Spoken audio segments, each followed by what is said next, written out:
couldn't afford not to have it. 64-year-old Pauline Mineta pays $2,300 a year for what she calls the Cadillac of long-term care insurance policies. The policy I have, I can stay in my home. If I ever have to use it, I can stay home and bring people into my home to take care of me. Pauline knows firsthand how much money it can cost to care for a loved one at home. Pauline's mother suffered with epilepsy for 30 years before her death.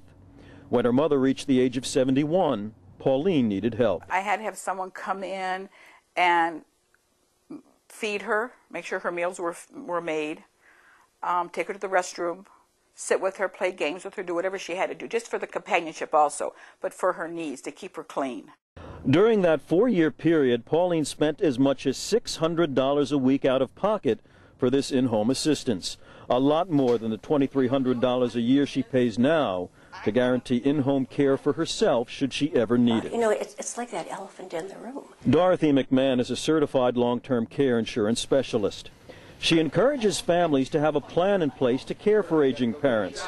If not, she said baby boomers may find themselves in a challenging financial position, balancing college expenses for their children while planning for their own retirement and subsequent care.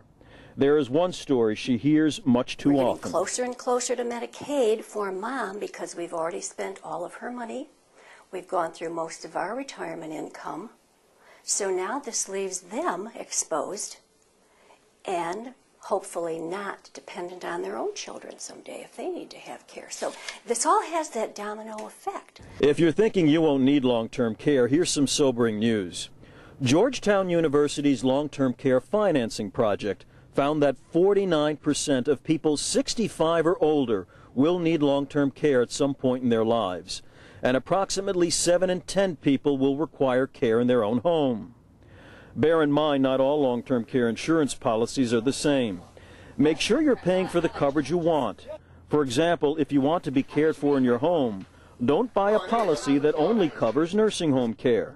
One of the things that shoppers of long-term care insurance need to be careful of is exactly what is covered by long-term care insurance. Sometimes people get in policies that don't fully meet their needs if they don't think things through carefully and understand what's covered and what's not. But long-term care insurance isn't a perfect fit for everyone. If you have limited financial assets or find that paying for life's basic necessities like food and utilities are a problem, chances are long-term care insurance is not a viable option for you. For the needy, Medicaid will pay for long-term care once a person's liquid assets and monthly income fall below a specific threshold.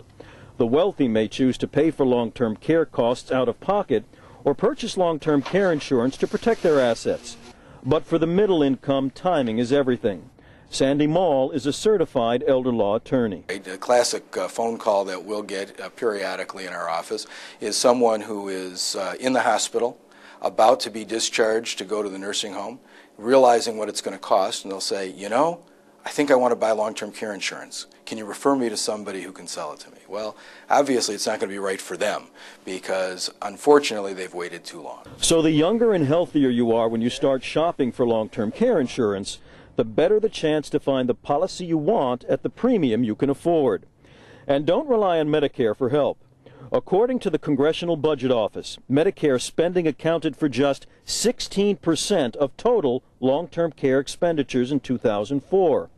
So be careful, shop around, and check the financial stability of the insurance company you're considering with an insurer rating service. The last tip, there is, to protect yourself against fraud and abuse, it's always a good idea to do things like pay by check.